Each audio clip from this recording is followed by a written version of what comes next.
মোনা কেমন আছিস? তোমার সাহস তুই আমার ম্যামের গায়ে হাত দিছিস, আবার তার নাম ধরে ডাকতেছিস? এটা কোন ধরনের ব্যবহার? হ্যাঁ, উনি আমার হাত ধরছে ঠিক আছে, তাই বলে কি ওনাকে থাপ্পড় দিতে হবে? হ্যাঁ, ভদ্রতা শেখনি তুমি? ম্যাম হাত তো ধরছে, আবার নাম ধরে ডাকছে। তো কি হয়েছে? উনি আমার নাম ধরে ডেকেছে তো, হ্যাঁ, তাই বলে কি ওনার গায়ে হাত দিতে হবে? ফার্দার এই ধরনের কাজ যেন কোনোদিন আমি না করতে দেখি। মোনা আমাকে চিন্তা করতেছিস না? ওই যে স্কুলের টপার ছিলাম, আমরা একই সাথে পড়াশোনা করতাম। Excuse me, I am sorry, আমি সত্যি আপনাকে চিনতে পারলাম না। আরে ওই যে আমি বিভিন্ন ধরনের আওয়াজ বের করে সবাইকে হাসাইতাম, মনে পড়ছে?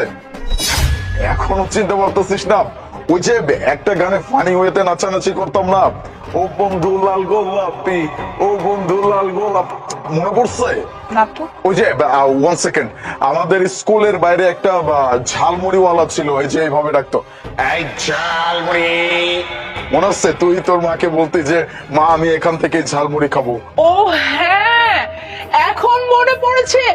তার মানে তুই আলিফ, রাইট?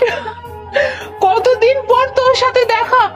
বাই দ্য ওয়ে, তোর এই অবস্থা কেন? তুই এখানে এইভাবে সিকিউরিটি পোশাকে, মানে তুই এখানে সিকিউরিটি গার্ডের চাকরি করতেছিস? আলিফ, তোর না অনেক বড় একটা অ্যাম্বিশন ছিল যে অনেক বড় কিছু করবি, ইঞ্জিনিয়ার হবি, তুই তো পড়াশোনা অনেক ভালো ছিলি, তাহলে তোর এই অবস্থা কেন? হ্যাঁ, অনেক স্বপ্ন ছিল, কিন্তু হঠাৎ করে বাবার একটা অ্যাক্সিডেন্ট হয়েছে।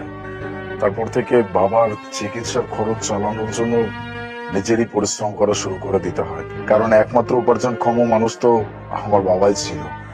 বাবার এরকম অবস্থার পরে বাবার চিকিৎসার জন্য অনেকগুলো টাকা খরচ হয়ে যায়। তারপরে আর পড়াশোনাটা চালাইতে পারি নাই, সংসারের হাল ধরতে হয়েছে। বাবার ওষুধ, মায়ের ওষুধ, পুরো সংসারের খরচ, সবকিছু মিলিয়ে এখানে আমি একটা চাকরি নিয়ে নিয়েছি, এই যে সিকিউরিটি গার্ডের চাকরি। আর তাছাড়াও আমার স্বপ্ন তো স্বপ্নের জায়গায় আছে, তাই না? যখন একটু পরিবারটা সচ্ছল হয়ে যাবে তখন না হয় আবার চেষ্টা করবো, সমস্যা কি? এমনিতেও ভালো স্টুডেন্ট বলে কথা। খুব খারাপ লাগলো তোর কথা শুনে। মানে তোর লাইফে এত কিছু ঘটে গেল, আঙ্কেলে দুনিয়া থেকে চলে গেল, তোর এই অবস্থার আমি কিছুই জানি না। আসলে কারোর সাথে কোনো যোগাযোগ নেই তো, তাই। ম্যাডাম, আমাদের ইম্পর্টেন্ট একটা মিটিং আছে, দেরি হয়ে যাচ্ছে, চলুন। আলিফ, আমার একটা ইম্পর্টেন্ট মিটিং আছে, অ্যাটেন্ড করতে হবে। মিটিংটা অ্যাটেন্ড করে এসে তোর সাথে কথা বলবো, কেবিনে চলে আসিস। হ্যাঁ আচ্ছা ঠিক আছে, যা। সরি, ঠিক আছে ম্যাম, আপনি যান। চলো।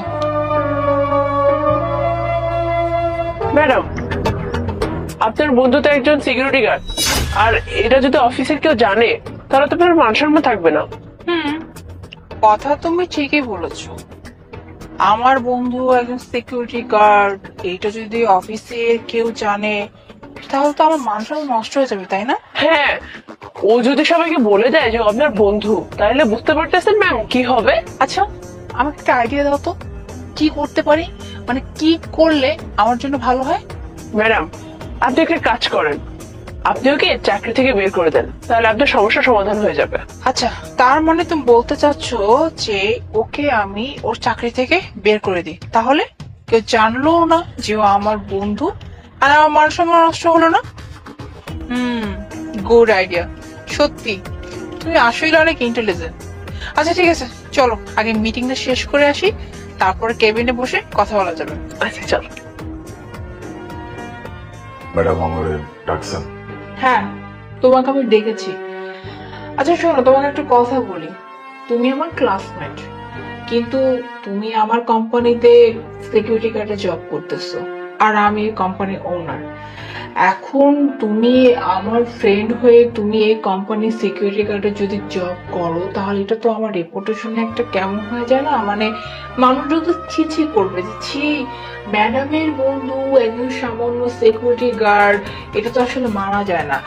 তাই আমি ডিসিশন নিয়েছি যে আমি তোমাকে জবটা থেকে বরখাস্ত করবো, মানে আমি তোমার এই জবটা রাখতে পারতেছি না। ম্যাডাম আপনি এসব কি বলতেছেন? দেখেন ম্যাডাম, এই চাকরিটাই আমার একমাত্র সম্বল। আপনি যদি আমার চাকরিটা নিয়ে নেন তাহলে আমি পথে বসে যাব, আমার পরিবারটা চালানোর মতো ক্ষমতা আমার কাছে থাকবে না। ম্যাডাম প্লিজ এমন করবেন না, আল্লাহর দোহাই লাগে, আমি আপনার কাছে হাত জোর করে বলতেছি। দেখো, এখানে আসলে আমার কিছু করার নাই। আমি যে ডিসিশন নিয়ে ফেলছি ইটস ফাইনাল। আর ওই যে বললাম, আমি আমার রেপুটেশনে কোনো প্রকার কম্প্রোমাইজ করবো না। আমার অফিসের কলিগরা এটা বলে হাসাহাসি করবে যে ম্যাডামের বন্ধু দারোয়ান, ছি ছি ছি কি অবস্থা, এটা তো আমি একদমই বরদাস্ত করব না। আমাকে নিয়ে কেউ হাসবে বা আমার বন্ধুকে নিয়ে কেউ হাসবে, এটা আমি টোটালি টলারেট করতে পারবো না। অ্যাকচুয়ালি আমি ডিসিশন নিয়েছি যে আমি তোমাকে দারোয়ানের চাকরি থেকে বরখাস্ত করলাম, বাট আমি তোমাকে ম্যানেজিং পোস্টে হায়ার করলাম। সত্যি ম্যাডাম, ম্যাডাম আপনি সত্যি কথা বলতেছেন? আমি আমি বিশ্বাস করতে পারতেছি না। আমি এক মুহূর্তের জন্য ভেবে নিয়েছিলাম যে আপনি যদি আমাকে চাকরি থেকে বের করে দেন তাহলে আমি কোথায় যাব, আমি কিভাবে কি করব, আমি কিভাবে এত সবকিছু ব্যবস্থা করব। আপনাকে আপনাকে অনেক ধন্যবাদ madam. I'm extremely happy. I'm so happy. শোনো আলিফ, আমি তোমার জন্য তেমন কিছুই করিনি। তুমি যেটা ডিজার্ভ করো আমি তোমাকে সেটাই দিয়েছি।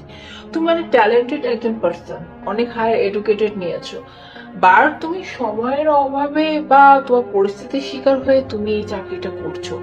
আর আমি চাই না যে আমার বন্ধুকে নিয়ে কেউ হাসাহাসি করো। আর তুমি যে আমাকে বারবার থ্যাঙ্কস বলছো, থ্যাঙ্কস কেন বলতেছো? তুমি ডিজার্ভ করো বিধে আমি তোমাকে এই পোস্টটা দিয়েছি। আর সব থেকে ইম্পর্টেন্ট কথা, আমি চাই না যে আমাকে বা আমার ফ্রেন্ডকে নিয়ে কেউ হাসাহাসি করে বা তুচ্ছ তাচ্ছিল্য করুক। এর জন্য আমার ডিসিশন নেওয়া। তো আর কথা না বাড়ে, বাট তোমার কাছে আমার ছোট্ট একটা চাওয়া, সেটা হচ্ছে তোমাকে আমি যে ম্যানেজিং পোস্টের জন্য হায়ার করলাম, তুমি এই পজিশনে ঠিকঠাক ভাবে রক্ষা করবে আর কালকে ঠিকঠাক মতো চলে আসবে, কেমন? জি madam, thank you very much. I am so happy.